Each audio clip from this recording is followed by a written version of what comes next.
The day I opened the door to my supposed family was the day I realized I was invisible, like a ghost wandering through her own life. Their smiles felt cold, their words sharp knives that stung more than any betrayal I'd ever known. Today, I'm going to tell you something I never thought I would share. And if for even a second this feels familiar, I only ask that you like this video and subscribe. It will help me keep opening my heart. My name is Eleanor, and I am 67 years old. Every morning, I wake up in my beach house in Long Island, New York, where the scent of salty sea air mingles with the musty old wood of my home. This house, this sanctuary I built with years of sacrifice, my hands bleeding from working double shifts at the diner and the department store. Yet here I was, making coffee in my own kitchen, joints stiff from arthritis, listening to my daughter-in-law's voice bubbling with fake sweetness as she talked to my husband and grandchildren. The laugh lines on my face felt like rivers of silent tears. This house that was supposed to be my refuge had become my prison. Every corner held memories of better times, when my son Michael was small and looked at me like I hung the moon and stars. Now, at 42, he barely glanced my way unless he needed something. Just 3 weeks ago, my daughter-in-law Courtney suggested inviting her parents for a weekend at my beach house. Her voice was honey and poison mixed together as she said, "Eleanor, wouldn't it be wonderful if my mom and dad could come visit? They've been dying to see the house you're always talking about." At first, my heart leaped. I thought, how sweet, maybe we're finally becoming one real family. Maybe Courtney was beginning to see me as more than just an obstacle in her perfect life. I should have known better. I should have seen the trap she was laying. The way her smile was too wide, too practiced, like she'd been rehearsing it in front of a mirror. The morning her parents arrived, I caught sight of their assessing eyes, scanning my home like appraisers at an auction. Their clipped words, the way Courtney's mother Sylvia barely hid her disdain for me, looking at my modest furnishings like they were contaminated. I watched them whispering in corners, their voices low and secretive, occasionally glancing my way with expressions I couldn't quite read but felt deep in my bones. I remembered a photograph on the mantel, a snapshot of me with my husband Richard and our son Michael 20 years ago. The house was brand new then, full of promise and laughter. My hair was still mostly brown, my back straight, my smile genuine. In that photo, I was the center of everything. And here I was now, barely a shadow in the home I had built with my own sweat and tears. The contrast stung like salt on an open wound. How had I become so invisible in my own life? Let me tell you about the sacrifices I made to get to this place. My life had been one long string of giving everything I had to the people I loved most. When Richard's construction business went bankrupt 15 years ago, I didn't hesitate. I took out a second mortgage on our old house, worked 70-hour weeks, my feet swollen and aching, serving coffee and eggs to strangers while my husband sat at home, defeated and drinking too much. I gave him a second chance when everyone told me to leave.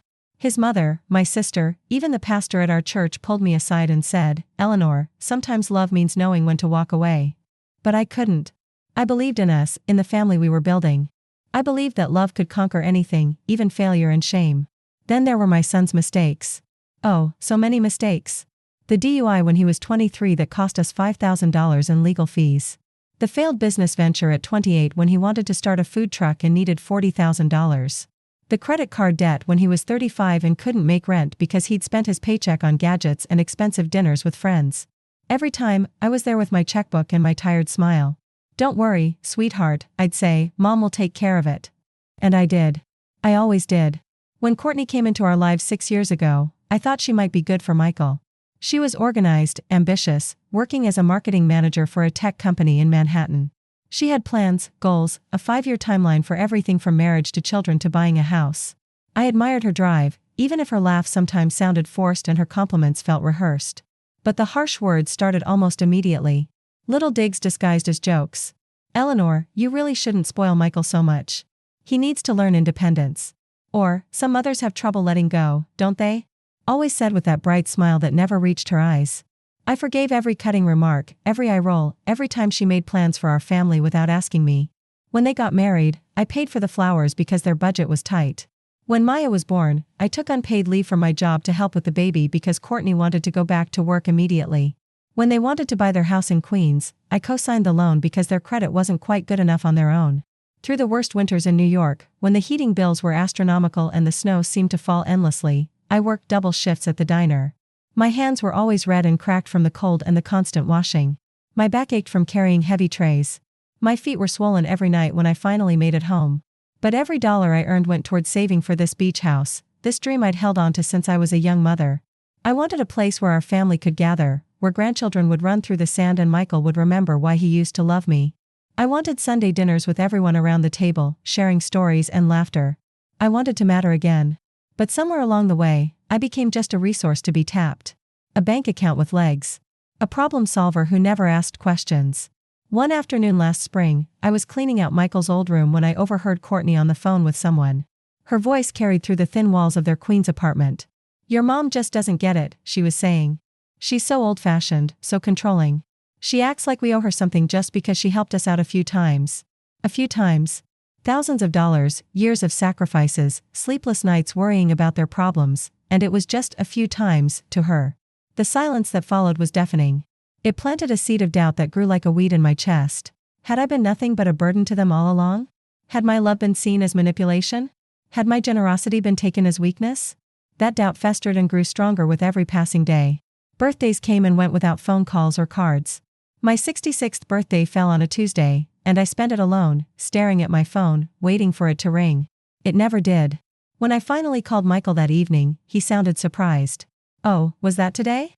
Sorry, Mom, things have been crazy at work. When I sprained my wrist badly last fall, slipping on wet leaves while raking the yard at the beach house, it took a full week before anyone asked if I was okay. A week of struggling to open jars, to button my coat, to write checks. When Michael finally called, it was to ask if I could babysit Maya the following weekend because they had plans. The loneliness was suffocating, like trying to breathe underwater.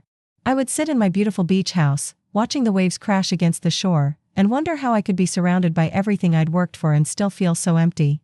But the real breaking point, the moment that shattered what was left of my illusions, came 3 weeks after Courtney's parents visited. I was cleaning out the desk in the beach house office when I found a receipt that had been carelessly stuffed behind some old bills. A bank withdrawal slip for $15,000, dated the day before their visit. The money had been taken from our joint house account, the one I'd set up to pay for maintenance and utilities. $15,000. Gone. Without my knowledge or permission. My hands shook as I held that slip of paper. The amount was written in Michael's handwriting. Below it, a note, down payment, Courtney's car. They had bought her a luxury SUV, a gleaming white BMW that cost more than I made in 6 months at the diner. With my money I had saved by eating canned soup for lunch every day, by wearing the same winter coat for 8 years, by skipping dinners out so I could put every extra penny toward our future. And they had told me nothing. The betrayal settled in my bones like arthritis, a deep ache that wouldn't go away. That night, I sat in my kitchen with a cup of tea, tears sliding silently down my cheeks. I was holding a delicate porcelain cup, one from the set Richard had given me for our 20th anniversary. My hands were trembling so badly that the cup slipped from my fingers and shattered on the floor. As I knelt there, picking up the pieces, I saw my reflection in the broken porcelain. Fragmented. Scattered. Barely recognizable. I spent that night packing away old family photos, stacking the frames in the closet where I wouldn't have to see our smiling faces every day. Those pictures felt like lies now, moments of happiness that had been built on my sacrifice and repaid with deception. I avoided looking in the mirror as I moved through the house, afraid of what I might see in my own eyes. The words, "no more," whispered in my mind like a prayer, but the thought of being alone terrified me more than being used. I wanted respect, but I feared that demanding it would cost me the only family I had left. That Sunday, I invited them all for dinner. My hands shook as I cooked the pot roast that had always been Michael's favorite. I set the table with my best china, the plates I'd been saving for special occasions that never seemed to come. When they arrived, Courtney seemed unusually cheerful, probably thinking I had more money to offer or another favor to ask. We were halfway through dinner when I found my voice. It came out smaller than I'd intended, trembling with fear and buried anger. "I found the bank receipt," I said quietly. The silence that followed was thunderous. Michael's fork stopped halfway to his mouth. Courtney's smile froze like ice on her lips. Even 10-year-old Maya stopped chattering about her school play. "You took $15,000 from the house account to buy Courtney's car. Without telling me. Without asking me." Michael's eyes darted away from mine, focusing on his plate like it held the secrets of the universe. "Mom, we were going to tell you. It was just temporary. We'll pay it back." "When?" The word came out sharper than I'd intended. "When will you pay it back? Like you paid back the $40,000 for the food truck? Like you paid back the $5,000 for the lawyer?" Courtney finally spoke, her voice smooth and calculated. "Eleanor, you're imagining things. We discussed this with Richard weeks ago. He said it was fine." My husband, who had been avoiding my eyes throughout this conversation, finally looked up. "She's right, Ellie. I told them they could use some of the money. You were being unreasonable about it." The word unreasonable hit me like a physical blow. Unreasonable for wanting to be consulted about my own money. Unreasonable for expecting honesty from my own family. Michael nodded eagerly, jumping on his father's words like a life raft. Mom, you know we'd never take advantage of you. We're family. We look out for each other. But Courtney's mother Sylvia, who had been quiet throughout the meal, chose that moment to speak. Her voice was cold and sharp as winter wind. Eleanor, you really need to understand how modern families work. Children grow up. They have their own lives, their own needs. You can't expect them to ask permission for every little thing like they're still teenagers. Every little thing. $15,000 was a little thing to her. The sting of her words cut deeper than I wanted to admit. But then, in the midst of all that gaslighting and manipulation, something unexpected happened. Maya, my 10-year-old granddaughter who had been sitting quietly through this adult drama, slipped me a folded piece of paper under the table. I opened it carefully, my vision blurry with unshed tears. In her careful child's handwriting, she had written, I love you, Grandma. Don't listen to them. You're the best person I know. That little note became my anchor in a storm of lies and manipulation. Maya's innocence, her genuine love, cut through the darkness that had settled over our family. She saw me, really saw me, when everyone else looked right through me. After that dinner, I made a decision that would change everything. I knew I couldn't go on like this, being treated like a bank account with no feelings, no rights, no voice. The next morning, I did something I'd never done before in my entire life. I said no. Michael called around noon, his voice casual and expectant. Hey, Mom, I hate to ask, but we need some help with Maya's school fees. It's only $3,000, and we'll absolutely pay you back by Christmas. The old Eleanor would have started calculating how much I had in savings, how much I could spare, how I could make it work. The old Eleanor would have driven to the bank that afternoon and transferred the money with a smile. Instead, I took a deep breath and said, No, Michael. I won't be giving you any more money. The silence on the other end was so long I wondered if the call had been dropped. Finally, his voice came back, confused and a little angry. What do you mean, no? I mean no. I mean I'm done being your personal ATM. I mean you need to figure out your own financial problems without expecting me to solve them. He tried arguing, pleading, explaining. He told me I was being selfish, that family helps family, that I was abandoning them when they needed me most. But for the first time in decades, I held firm. The word no felt foreign on my tongue, but also liberating, like I'd been holding my breath for years and could finally exhale. After I hung up, I spent my first day in forever doing something just for me. Maya had been invited to stay with a friend for the weekend, so I drove out to the beach house alone. I walked along the wind-tossed Long Island shore, letting the salt air fill my lungs, feeling the sand between my toes and the sun on my face. For the first time in years, I wasn't thinking about someone else's problems or needs. I wasn't calculating bills or planning meals or worrying about who needed what from me. I was just Eleanor, a woman by the ocean, feeling the enormity of the sky above and the endless possibility of the horizon. That night, I slept without nightmares for the first time in months. No dreams about empty bank accounts or disappointed faces. Just deep, peaceful sleep in my own bed in my own house. The next week, I did something else I'd never done. I made an appointment with a lawyer. Patricia Chen was recommended by a friend from the diner, a woman who specialized in elder law and family finances. Her office was small but professional, overlooking a busy street in downtown Manhattan. I need to understand my rights, I told her, clutching my purse in my lap like armor. I need to know how to protect myself. Patricia was patient and kind as she explained powers of attorney, joint accounts, property rights, and financial exploitation. She helped me understand that what had happened to me had a name, that I wasn't crazy or selfish for feeling violated. For years, I had trusted blindly, believing that love meant never asking questions, never setting boundaries, never protecting yourself from the people you care about most. Now I was learning that true love requires respect, and respect sometimes has to be demanded and fought for. I opened my own bank account that day, one that only I could access. I moved most of my savings there, leaving just enough in the joint account to cover basic household expenses.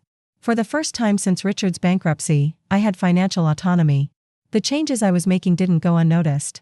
Michael called constantly, alternating between anger and guilt trips. Mom, what's gotten into you? This isn't like you. Are you okay? Do you need to see a doctor? Courtney's approach was different but equally manipulative. She would call with updates about Maya, stories about school events and activities, always ending with subtle hints about money. Maya really wants to take piano lessons, but we just can't afford it right now. It's such a shame when children have to give up their dreams because of money. Richard tried a different tactic.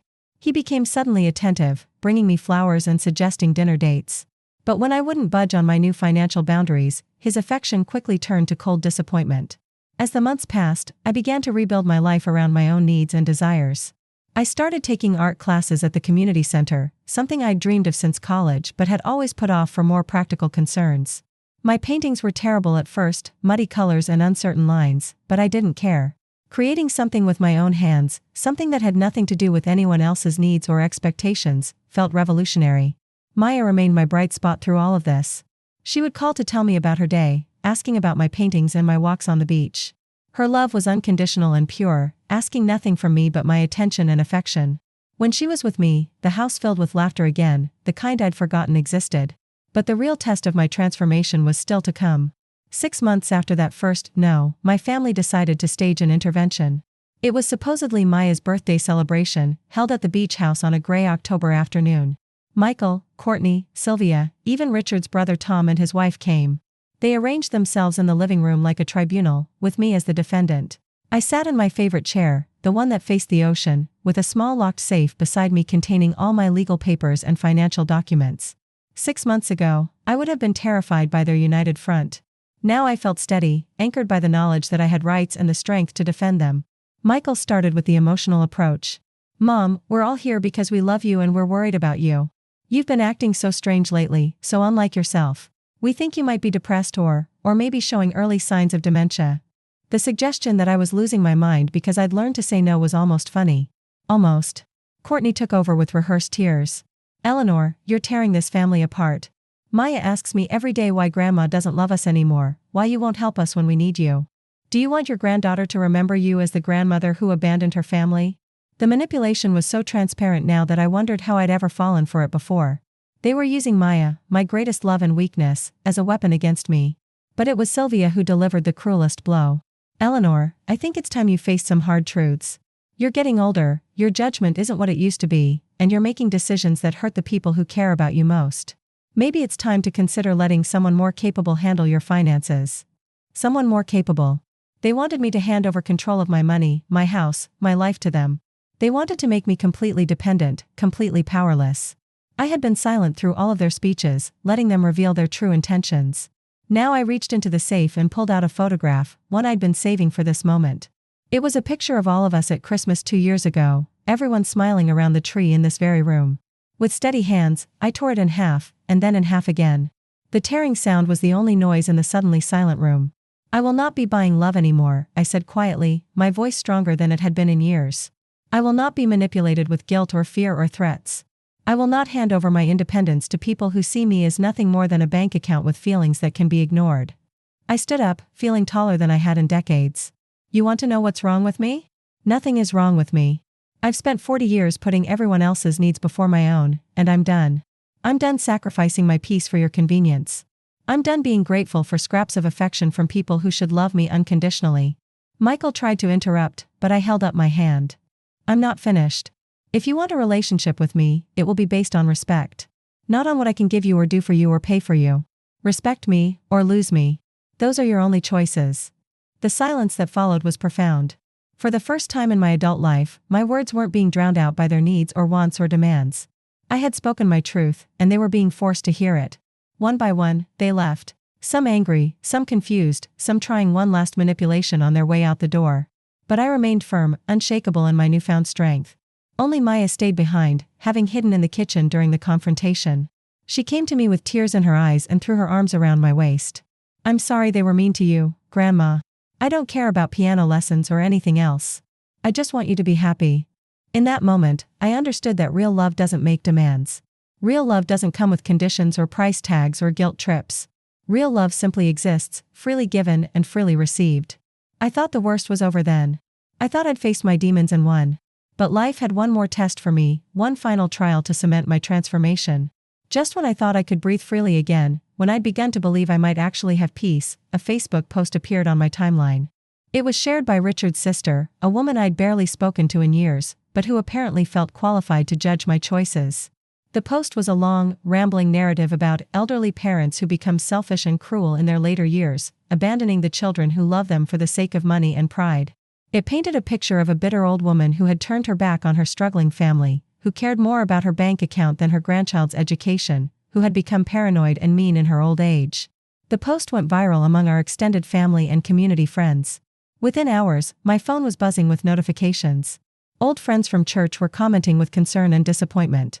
Neighbors were sharing the post with their own stories about difficult elderly relatives. My name wasn't mentioned directly, but everyone in our circle knew exactly who was being described. The humiliation was excruciating. Walking into the grocery store became an ordeal of whispered conversations and pitying glances. At church, conversations stopped when I entered a room. The woman who had been my friend for 20 years at the diner where I used to work pulled me aside to ask if I was going through something and needed help. The old Eleanor would have crumbled under this social pressure. The old Eleanor would have called Michael immediately, apologizing and begging forgiveness, offering to write checks to make everyone happy again. The old Eleanor would have chosen the comfort of being used over the pain of being misunderstood. But I was not the old Eleanor anymore. I read that post, felt the sting of its lies and distortions, and then I closed my laptop and went for a walk on the beach. The waves kept crashing, the seagulls kept crying, the sun kept shining. The truth remained the truth, regardless of who chose to believe it. I refused to be baited into defending myself or engaging with the drama. I wouldn't give them the satisfaction of seeing me broken or defeated. Instead, I channeled my hurt and anger into something creative and healing. I had always loved art but never had the time or confidence to pursue it seriously. Now, with my days my own and my spirit finally free, I threw myself into painting with the passion of someone making up for lost time. I converted the small den in the beach house into an art studio, painting the walls a cheerful yellow that reflected the sunlight streaming in from the ocean-facing windows. My early attempts were clumsy and uncertain. Landscapes that looked more like abstract smears, portraits that resembled accidents more than people. But with each brushstroke, I felt myself coming alive in ways I'd forgotten were possible. The act of creating something purely for the joy of creation, with no expectation of praise or profit or pleasing others, was revolutionary. I painted the sunrise over Long Island Sound on mornings when the sky was pink and gold and infinite with possibility. I painted Maya's laugh in swirls of bright color that captured her spirit better than any photograph. I painted my hands, wrinkled and spotted with age but strong enough to hold a brush, capable of making something beautiful. Maya became my most enthusiastic supporter and frequent companion. Every weekend she was with me, she would set up her own little easel beside mine, chattering about school and friends while we painted together in comfortable companionship. Her presence filled the house with the kind of joy I'd been hungry for but hadn't known how to name. We started taking weekly walks along the beach, collecting shells and sea glass and bits of driftwood that we'd incorporate into art projects. Maya would run ahead, her laughter carried on the salt wind, calling back to me about treasures she'd discovered. These walks became sacred to me, moments when I felt connected to something larger than family drama or social expectations. One afternoon, as we sat on a piece of driftwood sharing a thermos of hot chocolate, Maya looked up at me with serious 10-year-old eyes. "Grandma, are you happier now?" The question caught me off guard. I looked out at the endless ocean, felt the warmth of the sun on my face and the solid presence of this child who loved me simply for being me. "Yes, sweetheart," I said, surprised by the truth of it. "I think I am." She nodded sagely. "Good. Mom says you're being mean, but you seem nicer to me now. Like you're not worried all the time." Out of the mouths of babes. This child could see what the adults in our family refused to acknowledge, that I was blooming in my freedom, becoming more myself rather than less. As winter gave way to spring, I began to notice changes in myself that went beyond my newfound artistic passion. I slept better, waking refreshed instead of anxious. My appetite returned, and I found myself cooking elaborate meals just for the pleasure of it, instead of the grim duty it had become. I bought new clothes in colors I'd always loved but had been too practical to wear. I got my hair cut in a style that made me feel pretty rather than just presentable. The woman in the mirror was someone I was beginning to recognize and even like. The worry lines were softening. My shoulders, which had been perpetually hunched with stress, were straighter. My smile, when it came, was genuine rather than performative. Michael made a few more attempts to reconcile, but only when he needed something. A call about property taxes on his house. A request for a loan to cover Christmas gifts. Each time, my no came more easily, less apologetically. I was learning that I didn't owe anyone an explanation for protecting myself. Courtney tried a different approach, sending Maya with messages. "Mommy says to tell you she's sorry and she misses you and wants to have dinner sometime." But when I suggested we meet for coffee to actually talk, the invitation mysteriously disappeared. They wanted reconciliation on their terms, which meant returning to the old patterns of exploitation disguised as love. Richard and I reached a kind of cold détente. We lived in the same house but led increasingly separate lives. He had chosen his son's side in this conflict, and I had chosen my own well-being. Neither of us was happy about it, but neither of us was willing to compromise our position. Some marriages survive betrayal and some don't. Ours was surviving, but just barely, held together by habit and shared history rather than affection or trust. The social media storm gradually died down, replaced by newer dramas and controversies. People moved on to other targets for their outrage and concern. I learned to live with the fact that some people would always believe I was a selfish old woman who had abandoned her family. Their opinion felt less important as I built a life that actually belonged to me. 6 months after my transformation began, I was sitting by the window with a glass of wine, watching the sunset paint the sky in brilliant oranges and pinks. The house was quiet but not empty, filled with my paintings and my books and my sense of peace. Maya was upstairs in her room, the one I'd redecorated just for her visits, working on homework and humming to herself. This had become our routine on weekends when she stayed with me. Quiet evenings together, sometimes talking, sometimes just existing in each other's company. She would tell me about school drama and friend troubles, and I would listen without trying to fix everything. I would share stories about my childhood and my dreams, and she would listen with the fascination of someone discovering that adults are real people with inner lives. These conversations were teaching me as much as they were teaching her. I was learning what it meant to have a relationship based on mutual respect and genuine interest rather than obligation or need. I was learning that love didn't have to hurt, didn't have to cost everything I had to give. As I sat there with my wine and my view and my granddaughter's contented humming providing the soundtrack, I realized something profound. I no longer saw those years of sacrifice and exploitation as complete losses. Yes, they had cost me dearly in terms of money and self-respect and peace of mind. But they had also taught me lessons I couldn't have learned any other way. I learned that love without boundaries isn't really love at all, but enablement dressed up in pretty words. I learned that saying yes to everyone else's demands meant saying no to my own needs and dreams. I learned that people will take as much as you're willing to give, and then ask for more, unless you teach them otherwise. Most importantly, I learned that it's never too late to change, to grow, to choose yourself. At 67, when many people assume their personalities are set in stone, I discovered that I could become someone entirely different. Someone stronger, more self-aware, more protective of my own well-being. The woman I had been would have been horrified by my current life. She would have seen my boundaries as selfishness, my peace as abandonment, my refusal to be exploited as cruelty. But the woman I was becoming understood that self-preservation isn't selfish when the alternative is self-destruction. I had stopped trying to buy love and discovered that the love worth having can't be purchased anyway. Maya's affection for me hadn't diminished when I stopped writing checks for everyone else. If anything, our relationship had deepened because it was based on genuine connection rather than financial transaction. The evening light was fading now, turning the ocean dark purple in the distance. I could hear Maya moving around upstairs, probably getting ready for bed. In a few minutes, she would come down in her pajamas for our nightly ritual of hot chocolate and a bedtime story. Not because she was too young for bedtime stories, but because we both enjoyed these moments of closeness and tradition. I thought about the woman I had been just 1 year ago, exhausted and resentful and invisible in her own life. That woman could never have imagined the peace I was feeling now. She was too busy serving everyone else's needs to even identify her own. She was too afraid of being alone to risk setting boundaries. She was too convinced of her own worthlessness to believe she deserved better. But here I was, proving that transformation is possible at any age, that respect can be earned by demanding it, that happiness sometimes requires disappointing the people you've been trying to please. My story isn't unique, and I know that. I know there are many of you listening who have recognized yourselves in my journey, who have felt the sting of being taken for granted by the people you love most. I know there are those of you who are still in the thick of it, still writing checks and swallowing hurt and wondering if you're being unreasonable for wanting to be treated with basic respect. If that's you, I want you to know this: you are not asking for too much. You are not being selfish for wanting acknowledgement and appreciation. You are not wrong for expecting the people you've sacrificed for to at least treat you kindly in return. The people who love you shouldn't make you choose between your dignity and their affection. Real love doesn't come with price tags or conditions or threats. Real love doesn't require you to set yourself on fire to keep others warm. I learned that respect is not automatically given based on age or relationship or how much you've sacrificed. Respect must be demanded, sometimes fought for, always maintained through your own actions and boundaries. And if the people in your life can't offer you basic respect in return for your love, then maybe they don't deserve access to that love. Tonight, as I finish this story and prepare for another peaceful evening with my granddaughter, I am grateful for every painful lesson that brought me to this place. I am grateful for the strength I found in my lowest moments. I am grateful for the courage to choose myself when everyone else expected me to keep sacrificing. Most of all, I am grateful for the time I have left to live as myself, on my own terms, with my own dreams and boundaries and peace. The sunset has faded now, leaving the sky deep blue and studded with early stars. Maya has come downstairs in her favorite pajamas, the ones with the little cats all over them, carrying 2 mugs of hot chocolate she made herself. She settles next to me on the couch, and we watch the last light fade over the water.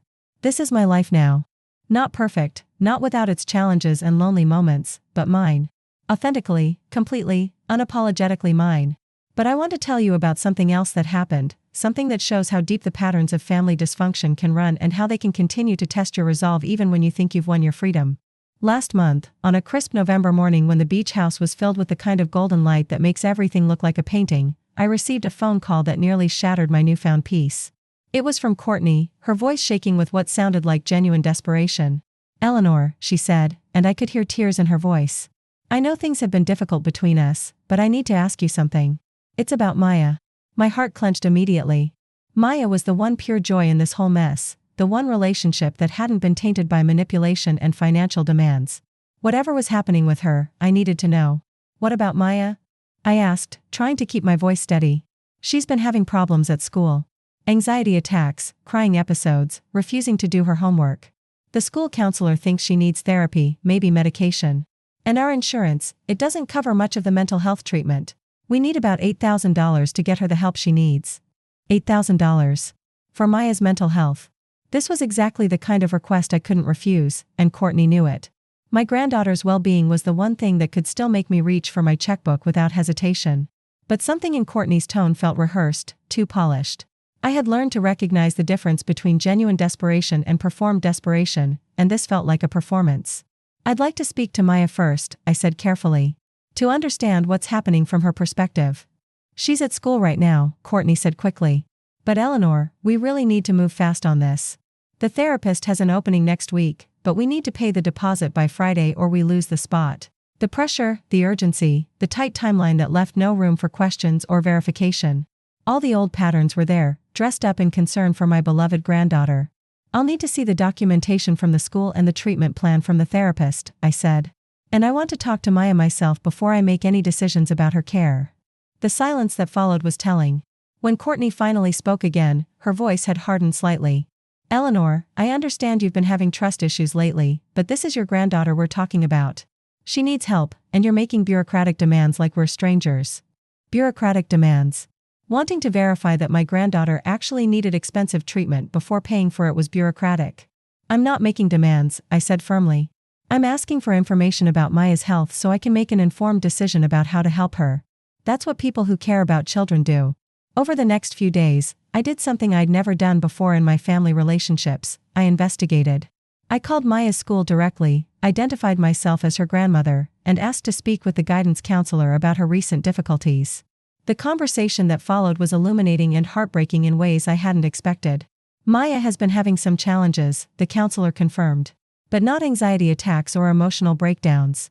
She's been asking a lot of questions about family loyalty and what it means to love someone.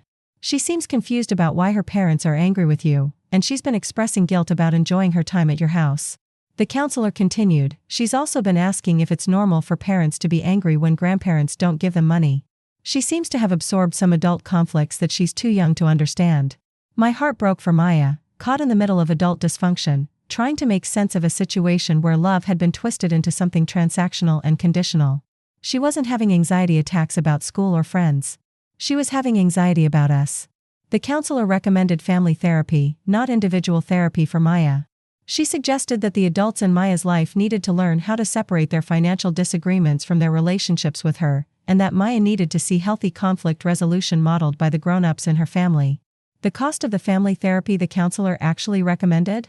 About $200 per session, covered almost entirely by their insurance. I called Courtney back that evening, armed with the truth. "I spoke with Maya's guidance counselor," I said without preamble.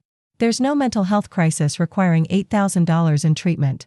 Maya is struggling because she's worried about our family conflict and feels guilty for loving me while you're angry with me." The silence on the other end of the line stretched so long I thought she might have hung up. Finally, Courtney's voice came back, and all pretense of desperation was gone. "You called her school? You went behind our backs to invade our privacy and Maya's privacy? What kind of grandmother does that? The kind who actually cares about her granddaughter's well-being more than being manipulated into writing another check," I said. "The kind who has learned that verification isn't the same as distrust. You've become paranoid and bitter, Eleanor. You're so convinced everyone is trying to take advantage of you that you can't even trust your own family when there's a real crisis. But I had moved beyond being hurt by their attempts to redefine my reasonable boundaries as character flaws. If there had been a real crisis, Courtney, I would have been the first person to help. But this wasn't about Maya's mental health. This was about your financial needs, and you were willing to use her supposed suffering to manipulate me into opening my wallet again.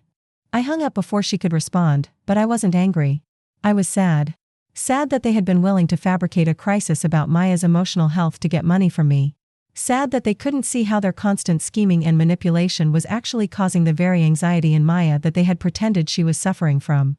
The next weekend, when Maya came to stay with me, I watched her closely. She seemed more subdued than usual, less spontaneous in her affection. After dinner, as we sat on the couch with our hot chocolate, I decided to address the elephant in the room directly. "Sweetheart," I said carefully, "I want you to know that the problems between the grown-ups in our family have nothing to do with you. You don't have to feel guilty for loving me, and you don't have to worry about taking sides or choosing between people." She looked up at me with those serious 10-year-old eyes that seemed to see everything. "Mom says you don't love us anymore because we asked you for help and you said no." The pain of hearing that cut deep, but I kept my voice steady. "Maya, loving someone doesn't mean giving them everything they ask for. Sometimes love means saying no when what someone is asking for isn't good for them or for you." She considered this for a moment. "Like how you won't let me eat ice cream for breakfast even though I really want to?" "Exactly like that," I said, smiling despite the seriousness of our conversation. "I don't let you eat ice cream for breakfast because I love you and want you to be healthy. Sometimes adults need that kind of love too, even when they don't want it." Maya nodded slowly. "Mom and Dad fight about money a lot. They think I don't know, but I hear them. They say they wouldn't have to fight if you would help them more." The honesty of children can be devastating.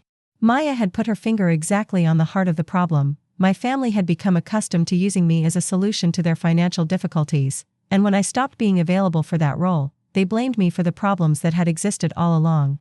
"Maya," I said, choosing my words carefully, "parents are supposed to take care of their own money problems. It's not fair for them to make you worry about those things, and it's not fair for them to make you feel bad about loving your grandmother." She was quiet for a long time, and I could see her processing this information, trying to reconcile what I was telling her with what she'd been hearing at home. "I wish everyone could just be happy," she finally said, and the weariness in her voice broke my heart. No 10-year-old should sound that tired when talking about their family. "I wish that too, sweetheart.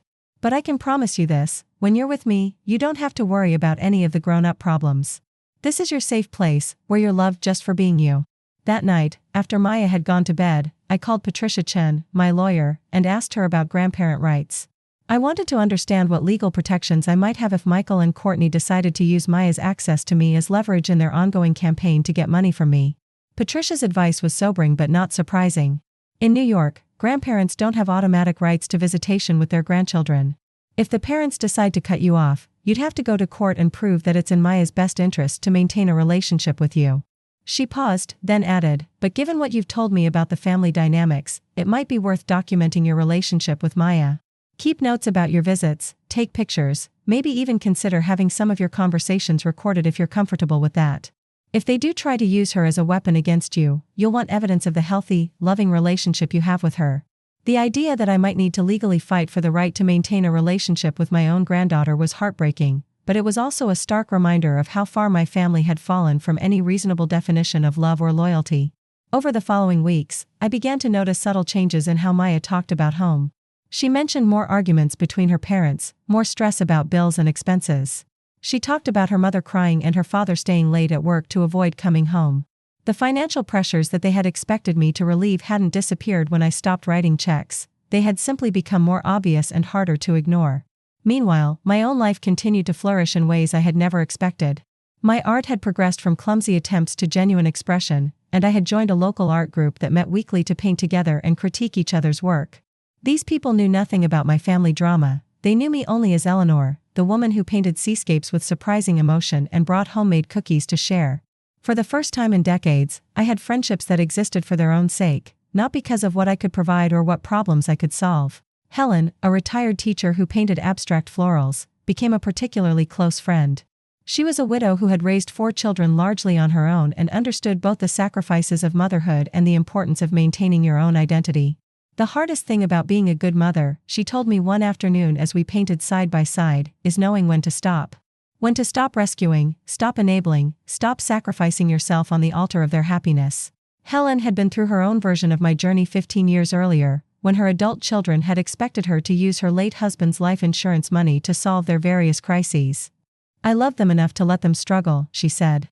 "It was the hardest thing I ever did, but it was also the most loving." Her children had initially been angry and resentful, just like mine. But over time, they had learned to manage their own lives, and their relationships with her had eventually healed on a foundation of mutual respect rather than financial dependency. "It took about 3 years," she told me. 3 years of them being angry, of me questioning myself every day, of wondering if I was being selfish or cruel. But the people who can only love you when you're giving them money aren't really loving you at all.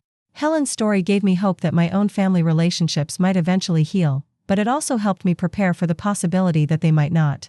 Some relationships can't survive the transition from transactional to authentic, and that's a loss that has to be grieved before it can be accepted. Christmas was approaching, and it would be my first holiday season since establishing my boundaries. In previous years, Christmas had been a marathon of gift buying, with the expectation that Grandma Eleanor would provide the expensive presents that made everyone happy. I had spent thousands of dollars every December, trying to buy joy for people who seemed to take my generosity for granted. This year would be different. I planned a quiet celebration at the beach house, decorating with lights and a small tree, preparing a feast for whoever chose to join me. Maya would be with me on Christmas Eve, as had become our tradition, and I looked forward to that peaceful evening together. I bought thoughtful but modest gifts, art supplies for Maya, who had shown genuine interest in painting with me, and a new scarf for Richard, who seemed to be developing a sense of style in his retirement. For Michael and Courtney, I chose books, a parenting guide that emphasized emotional intelligence for her, and a book about personal financial management for him. The symbolism wasn't subtle, but it wasn't meant to be cruel. These gifts contained the message that their problems were solvable without my bank account, that the resources they needed were available if they were willing to look for them in places other than my wallet.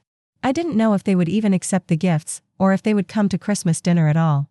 But I was prepared for either outcome. My peace was no longer dependent on their approval or their presence. It was dependent on my own integrity, on living in alignment with my values, on treating myself with the same respect I tried to show others. The week before Christmas, Maya called me with excitement in her voice that I hadn't heard in months. "Grandma, you know what happened? Mom and Dad finally talked about the money fights, and they decided to take a class about budgeting and finances. And Dad got a part-time job on weekends to help with the bills." I felt a surge of genuine happiness for them, mixed with a small sense of vindication. They were capable of solving their own problems when they stopped expecting someone else to do it for them. "That's wonderful news, sweetheart," I said. "I'm proud of them for taking charge of their situation. And Mom said maybe we could come for Christmas dinner after all, if you still want us to." I did want them to. Despite everything that had happened, despite all the hurt and manipulation and betrayal, I still loved my son and wanted our family to heal. But I also knew that any reconciliation would have to be on new terms, with new boundaries, with the understanding that love doesn't come with a price tag. "Of course I want you to come," I told Maya. "I would love nothing more than to have my whole family together for Christmas." But even as I said it, I meant my whole family as we were now, people who had learned to respect each other, who had work to do on rebuilding trust, who understood that love is not synonymous with endless financial support. I meant a family that could gather around a table without anyone calculating who owed what to whom, who could exchange modest gifts and genuine affection without the shadow of manipulation hovering over everything. Whether that family would actually show up on Christmas Day remained to be seen. But I had learned that my happiness didn't depend on their choices. I had learned to create my own joy, my own traditions, my own sense of celebration that didn't require anyone else's participation or approval. As Christmas Eve approached, I found myself humming while I cooked, arranging flowers that I had grown in my own garden, setting the table with my good china not because it was a special occasion, but because every day of my new life felt special. I had created something beautiful from the ashes of my old patterns, and whether anyone else appreciated it or not, I knew it was good. Have you ever lived something like this? Have you ever found yourself giving everything you had to people who seemed to take it for granted? Have you ever wondered if you were asking for too much when all you wanted was to be treated with kindness and respect? Please share your story in the comments below. Tell me about your journey toward boundaries and self-respect, or about the struggle you're still facing. We're not alone in this, and sometimes just knowing that others have walked this path can provide the strength to take that first step toward reclaiming your own life. If my story has touched something in your heart, if it's made you think about your own relationships and boundaries, please like this video and subscribe to my channel. Your support helps me continue sharing these stories, and maybe together we can reach someone who desperately needs to hear that they have the right to be treated with respect and love. Remember, it's never too late to choose yourself. It's never too late to say no. It's never too late to demand the treatment you deserve. You are worth fighting for, even if the person you have to fight is the one you see in the mirror every morning. Thank you for listening to my story. Thank you for witnessing my journey from invisible to invaluable. And remember, in the quiet moments when you're deciding between peace and people pleasing, choose peace. You deserve nothing less.